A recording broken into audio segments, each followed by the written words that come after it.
happy rising. Whenever I wake up with my moon cycle, I love using it as a reason to be even more tender and ritualistic with myself. I think that when I bleed, my connection to my heart as well as the psychic realms is so much more heightened, and so I really like to take extra time to meditate upon this and deepen into my intuition and also read poetry and be tender.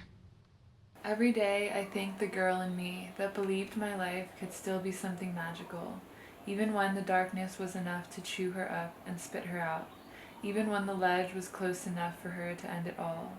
She still chose life, and I owe it to her to make something incredible of myself. On the days I succeed, I put my hand on my heart and whisper to her, "This is for you."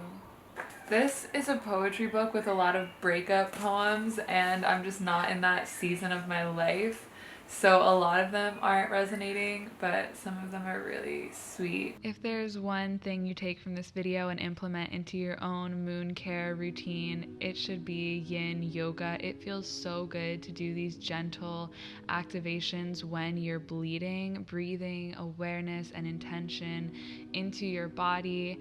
I was following some random yin yoga videos, but then ended up doing my own thing. It feels really good to use a soft, comfy pillow and hold each pose gently for about 5 minutes. And I personally avoid doing any inversions or fast-paced asana when I'm bleeding. And after my practice, I love going upstairs for some giggles and to connect with my sisters. Twice now. I love you so much. We can do both. So sweet.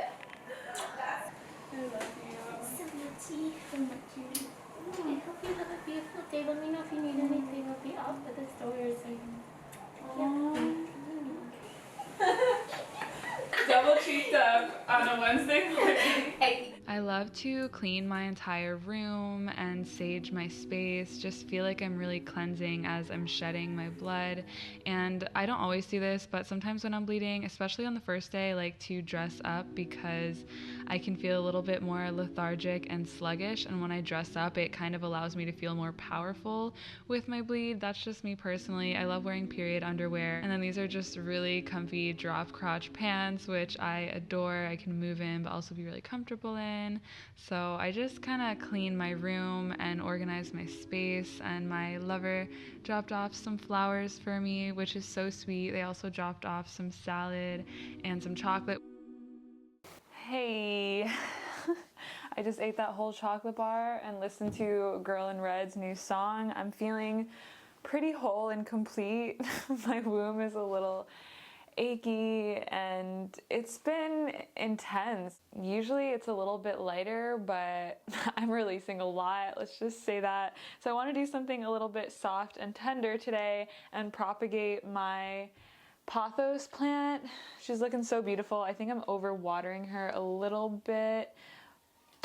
Usually the yellow means that it's getting overwatered, these yellow leaves, and when they're brown like this, that means they're getting too much sunlight. So I need to chill with that, but I'm gonna propagate this beautiful pothos, and I'm just gonna take a course on Skillshare to make sure I do it right. This video is sponsored by Skillshare. They're an online learning community with thousands of high quality classes for curious and creative people who want to deepen into their own creativity and maybe expand their business, brand, or skill set, because they have so many incredible classes on their site, ranging from video editing, photography, crocheting, such a wide variety of high quality classes. And one that I have really enjoyed taking is this new one called Productivity for Creatives, Build a System That Brings Out Your Best by Thomas Frank. I work from home and I have been kind of creating my own schedule and my own way of working for the past few years. And so it's really nice to receive tips from someone who really knows what they're talking about and create a new system to be more productive in a way that isn't draining my creative energy. Today I'm going to be taking this class on how to propagate plants by Shelley Cleaver, and this one is a short but sweet one to get me through the process. Skillshare is curated specifically for learning, meaning that there are no ads and they're always launching new premium classes, so you can stay focused and follow wherever your creativity takes you, and it's only $10 a month with an annual membership. And the first 1,000 people to click the link in my description box will get a free trial premium membership on Skillshare. I seriously think this is such an incredible tool, but let's get into this propagation. I basically already know how to propagate, but I just want to make sure I'm cutting the stem at the right place. Into some of this rooting powder. Now, if I don't have this, I could dip it into some honey. These are my little plant propagations. I hope that they turn out well and I can have a pothos in every corner of my room. They're one of the easiest houseplants to take care of as far as water and lighting. They're so resilient.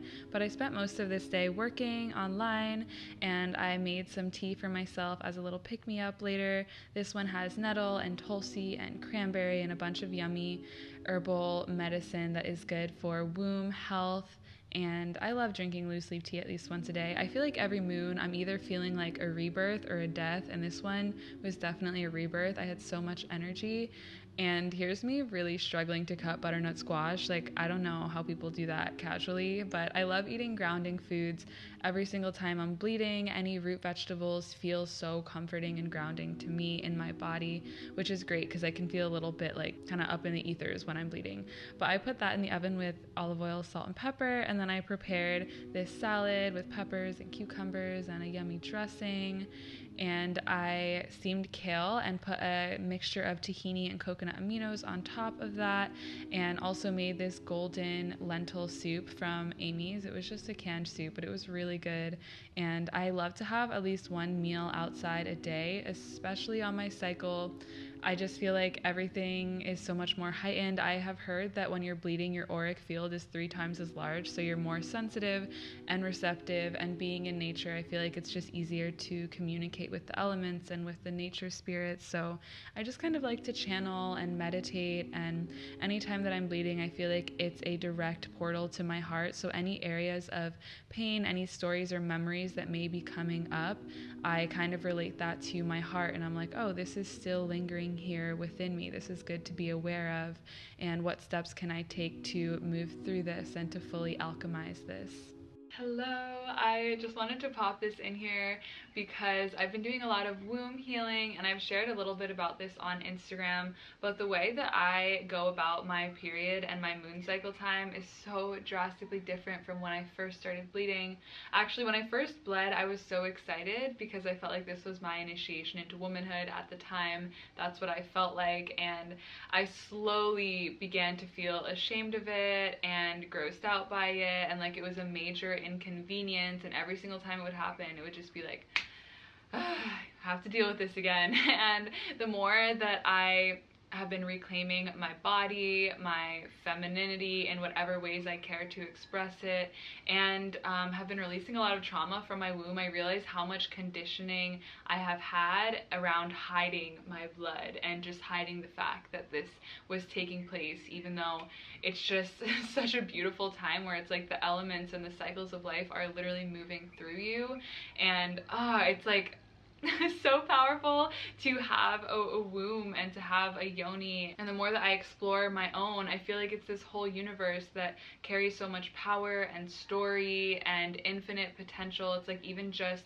feeling into myself, I'm like, wow, my womb carries its own wisdom and guidance, and I feel like I'm stepping into an entire universe when I consciously touch myself and explore my yoni. And I've been doing a lot of journaling along with that exploration, doing yoni mapping. How do I feel about my yoni, you know, and why do I feel that way, and just going about things, being really curious and being really open, and kind of remembering how beautiful it is and how beautiful I am just as I am, and not attaching all these other stories to it, like it should look more like this or it should be hairless, all of these narratives that weren't naturally born within me. And I just wanted to share that it's a really great journaling prompt to write down how you feel about your body, how you feel about your yoni, and how you felt when you first bled, and just really take a minute to sit with those feelings, because we can get so used to our own conditioning and programming that we're like, oh yeah, that's just the way it is. It sucks to bleed and it's a big inconvenience. And it's like, wait, is that actually how I feel, or is that how I've just been programmed to feel, and can I go about this differently? And because the wisdom and intuition of my heart is so much more accessible at this time, I love doing rituals or intentionally releasing past lovers from my womb space. A lot of times when I'm meditating or doing my yoni mapping, I will feel the presence and energy of past lovers, and I'm like, ooh, they're still lingering in there. I didn't know, like, that was months ago or years ago, and I still feel their presence or energy within me. And so when I bleed, I'm like, okay, next time I bleed, I'm going to release that person's energy with my intentions and with the ritual of giving my blood back to the earth, and it's great. But I'm gonna play my crystal singing bowl now, and I thought that I would share some of that with you.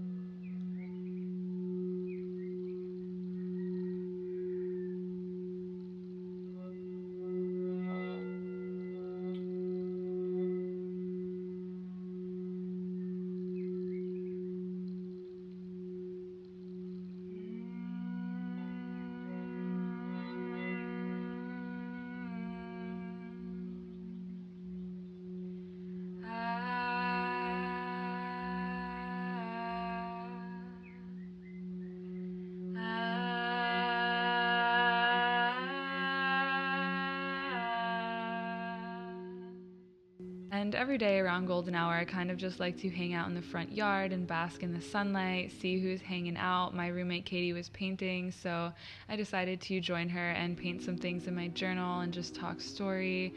It was really sweet and tender, and I love being around other women when I bleed. I actually try to avoid hanging out with men the first 3 days of my cycle, like actually intimately hanging out with men. That's just a personal thing that feels really good because I'm so sensitive, but that is pretty much what I do. Got some candles lit, back in my sweats from the beginning of the day, and I have a face mask on, and I'm gonna watch a movie and cuddle. Best day ever.